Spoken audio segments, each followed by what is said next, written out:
Les amis, j'ai essayé de garder le secret pendant de longues semaines, de longs jours. Je voulais pas gâcher la surprise. Ce soir, j'étais invité au Bernabéu. Et là, à la fin du match, le match vient juste de se terminer. C'est totalement fou ici. Et j'ai eu l'incroyable opportunité, l'incroyable privilège de pouvoir poser une question à un des joueurs du Real. Réaction à chaud, juste à la fin du match. Je vous laisse écouter ça. J'avais déjà donné l'argent à la femme là pour lui donner à manger. Et monsieur Bouba sort comme ça là, il demande le nyama. Il gifle d'abord la femme. Il botte la marmite. Le militaire s'il demande à monsieur Bouba que comment tu peux botter la marmite. J'ai failli donner l'argent comme sert.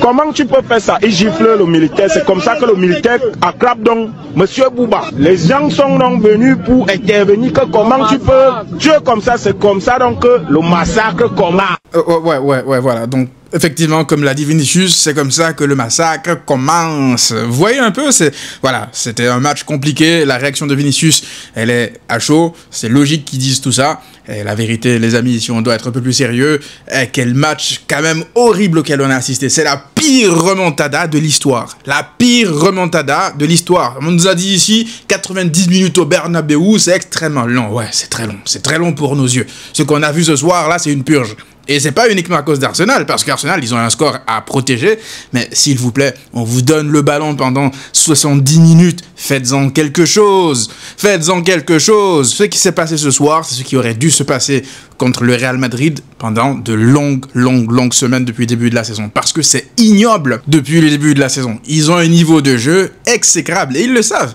Ils le savent très bien, c'est pour ça, d'ailleurs c'est pour ça je pense qu'ils ont essayé de ramener ce storytelling là de remontada, ça va être l'enfer pour Arsenal, le grand-père de Rodrigo est venu au Santiago Bernabéu, ils ont sacrifié X ou Y personnes pour la remontada, tout le monde parle de remontada, après tu peux pas leur en vouloir de penser à vouloir remonter un score. Je veux dire, s'ils n'ont pas cette ambition-là, ils gagnent pas non plus autant de Ligue des Champions. Faut quand même leur reconnaître ça. Mais je pense qu'ils en ont fait trop. Et ça, c'est pas eux. Ça, c'est la presse autour d'eux. Mais ça, c'est voulu aussi par le club de vouloir instaurer cette ambiance-là, limite gênante parfois. Même le club du Real a fait un communiqué, un tweet un peu plus tôt dans la journée pour dire 90 minutes au Santiago Bernabéu, c'est extrêmement long. Ouais, je pense que ce soir, ce mythe-là, ouais, il est un peu tombé. Et je pense que ce qui vient de se passer ce soir, ça devrait être une sorte d'exemple pour tous les autres clubs européens qui viennent se chier dessus, je suis désolé du terme, vraiment se chier dessus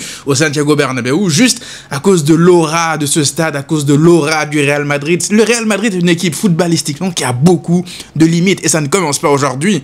Pas mal de fois, les dernières saisons, ils auraient dû être sortis de la Ligue des Champions, mais tu vois des équipes venir perdre leurs moyens face au Real Madrid. Arsenal est même venu offrir un but gag au Real Madrid ce soir.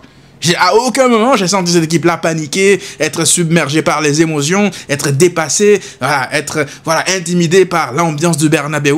Non! Pourquoi? Parce qu'ils savent ce dont le Real est capable, c'est-à-dire pas grand-chose.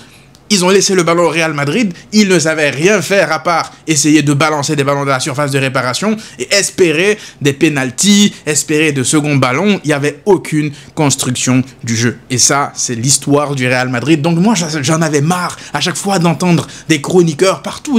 En fait, est-ce que tu peux leur en vouloir la vérité? Une équipe comme le Real Madrid, ils sont tout le temps à chier. Et ils sont tout le temps là en train de se qualifier, en train de gagner des matchs improbables qu'ils ne doivent pas gagner depuis de longues années. Donc lorsque tu poses la question, je vois ici plein de supporters du Real dire « Oui, ça nous ne respecte jamais, à chaque fois qu'on parle des favoris de Ligue des Champions, on nous met toujours 3e ou 4e. » Mais c'est parce que les gens regardent les matchs. Si la logique était respectée, vous n'auriez pas dû gagner autant de Ligue des Champions durant ces dernières années. Vous l'avez fait, bravo à vous, mais les équipes en face, elles sont tellement chiées que c'est pas possible en fait. Donc là, je pense que la logique a été respectée. Arsenal a exécuté son plan de jeu bien comme il faut. Ils n'ont pas paniqué. Ils ont même gardé le ballon au Santiago Bernabéu. Ils ont essayé de jouer au ballon pour essayer de tuer le Real Madrid. Voilà, des séquences de passes par-ci, par-là. Le but de Saka, il est magnifique. Franchement, la passe de... j'allais dire Arteta. La passe de Mikel Merino, elle est magnifique entre les lignes comme ça. Et la finition de Saka, Saka en plus qui se permet de rater un penalty. Vous imaginez, le score aurait pu être encore plus lourd, hein. Encore plus lourd. Maintenant, parlons un peu du Real Madrid. Je pense que si j'étais supporter du Real Madrid ce soir, j'aurais extrêmement honte de la prestation de mon équipe. Pas sur la double confrontation, sur le fait de ne pas avoir remonté le match, mais sur la prestation du soir. Regardez des équipes comme Aston Villa, comme Dortmund, hier. Les matchs qu'ils font, c'est des équipes, entre guillemets, qui n'ont plus grand-chose à perdre. Du coup, elles ont joué libérées parce qu'elles ont un plan de jeu. Elles savent, elles ont du ballon, je veux dire. Le Real Madrid, 15 fois champion d'Europe. Ils sont là, ils ont le ballon. Allez, une grande majorité du temps. Netanyahu leur a laissé le ballon. Vraiment, Arteta, il est venu en mode, on va essayer de vous presser un peu, parce qu'on sait que vous avez du mal à sortir les ballons, mais la grande partie du temps, on va rester derrière, on va poser le gigabus et on va dégager tout ce qui arrive. C'est tout.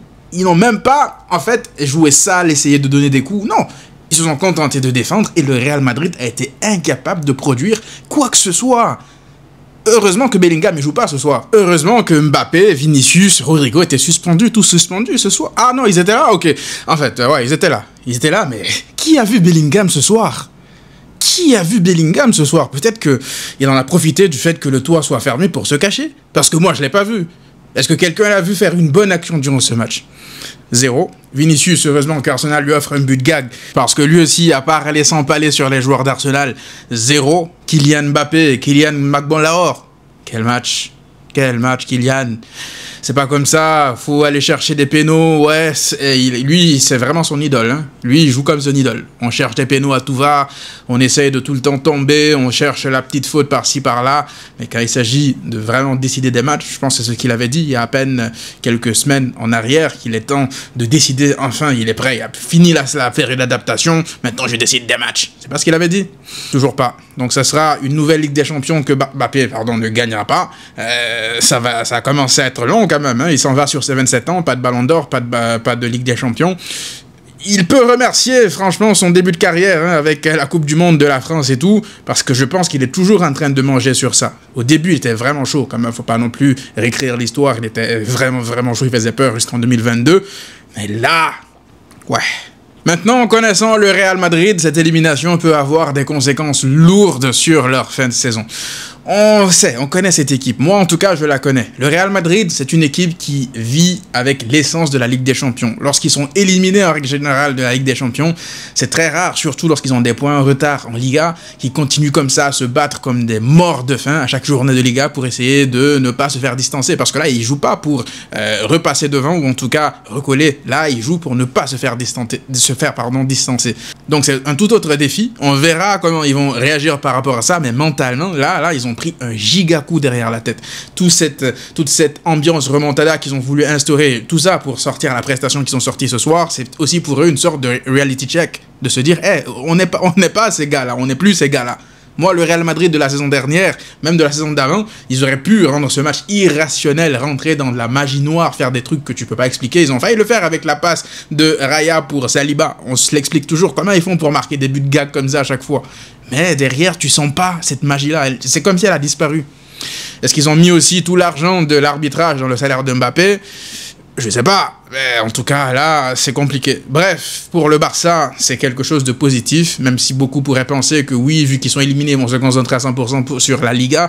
Moi, je pense pas. Je pense que le Real Madrid est une équipe, comme je vous l'ai dit, qui est tellement animée par la Ligue des Champions que lorsqu'ils sont éliminés mentalement, ils finissent par sombrer. Alors, on verra. Prochain match, je pense que ça sera contre l'Athletic Club, Bilbao à domicile. Et puis, il y aura bientôt aussi la finale de Copa. Donc, ouais, les échéances s'enchaîneront. Quand même, malgré tout, ça s'arrêtera pas pour eux. Donc, si là, ils relèvent pas la tête le plus rapidement possible, mais relever la tête comment, en fait? Tu vois leur niveau de jeu. Pour moi, si le Barça ne gagne pas la finale face à eux, franchement, ça serait limite une faute professionnelle, le Real de cette saison-là. J'ai pas envie de mettre la pression non plus sur l'équipe. Voilà, gagner 3 classicos de suite, c'est pas non plus chose aisée, parce que même en étant pas bon, ils peuvent gagner, on le sait. Mais quand même, le niveau de jeu du Real Madrid... Waouh. Avant de terminer, quand même, un mot, franchement, par rapport à Arsenal. Je pense que c'est une des équipes les plus équilibrées de cette Ligue des Champions. Arsenal, ça sera le Barça contre Inter, on en parlera bientôt.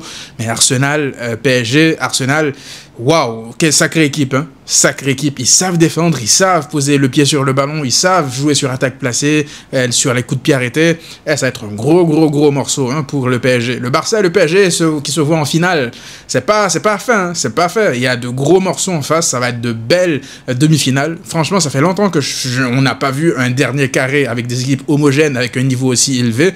Donc ouais, j'ai vraiment hâte d'en arriver là. Dites-moi vous, qu'est-ce que vous en avez pensé dans les commentaires, les amis. On se retrouve très rapidement. En attendant, je vous laisse avec cette routine de Vinicius qui fait 10 fois plus tous les matins.